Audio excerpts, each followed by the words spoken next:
Well, this week marks the observance of National Eating Disorder Awareness Week. Hannah Eckwall is telling us more about this annual campaign and the realities of eating disorders in tonight's First Alert Safety Check. Anorexia nervosa, bulimia, binge eating disorder, and avoidant or restrictive food intake disorder, or ARFID. 28.8 million Americans will have an eating disorder in their lifetime. Now, it's the #1 cause of death among all mental health illnesses and affects lives emotionally, socially, and physically. You're really going to be looking at mood changes. You're going to be looking at behavior changes. You're going to see a lot of isolation, rigidity. And when I think of the medical side of it, labs will be off, heart rate will be off. GI, those will all be off. And then when I think of the social side of it, they're not engaging. There's a lot high anxiety, irritability, just because it's such an overwhelming diagnosis. Stereotypically, it's believed that only girls and young women experience eating disorders, but that's not the case. It affects all ages. My youngest I've worked with is 6 years old. My oldest I've worked with is within their 70s. It's men, it's female, all genders. It has no diversity. It impacts everybody.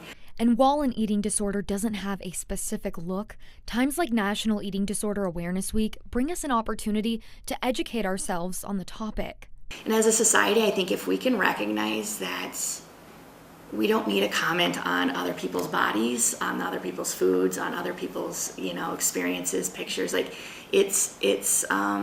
it's hard, it's triggering, it's activating, and I don't think people recognize the toll and emotional distress that individuals feel from that. And it isn't so much about a sensitivity, it's really felt by my clients. It is really something that just is really, really hard. And I think that's education to the community. Learn about this, know what your words have meaning, and they have consequences too. And I think that's such a big piece to take away. It's just, if you don't know what to say, best not to say anything.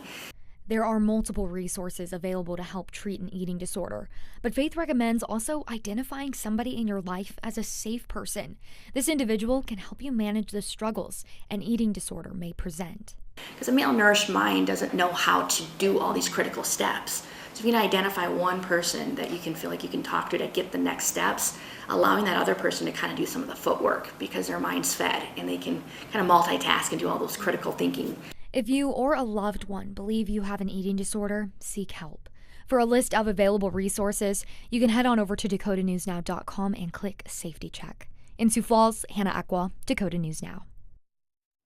As always, if there is something you would like us to safety check, email your suggestions to news@dakotanewsnow.com.